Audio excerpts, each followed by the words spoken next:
Good evening. Thanks for joining us. A push for action. The chair of the State of the Assembly Committee that oversees Wisconsin's prisons says he wants a legislative hearing. This comes after the recent death of a Lincoln Hills staff member and several inmate deaths at Waupun Correctional Institution. In a First Alert update, Emily Meyer breaks down what officials say they want to see happen.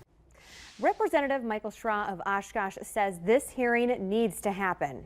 In a statement, Representative Schra says the recent death of staff member 49-year-old Corey Prue at Lincoln Hills Youth Prison could have been prevented.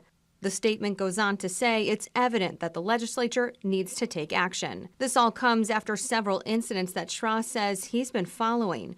As we first reported on June 5th, 9 Department of Corrections employees, including the warden, were arrested on charges related to the deaths of 2 prisoners. On Monday, a Lincoln Hills youth counselor died after a fight at the facility. 2 teens have been charged in his death. Schra says since 2019, he's been asking the department if the DOC is in crisis mode, today telling us that there needs to be oversight. I believe that the legislature needs to step in, and it's going to require some oversight on our behalf, and we're going to hold public hearings to get to the bottom of some of the problem areas that we think that are out there, and whatever develops out of that, then we're more than likely going to have investigative hearings next that we would have subpoena power because we can't have these kind of things happening in our Department of Corrections. Representative Schra adding that he hopes to hear from the Department of Corrections staff as well as families of incarcerated people.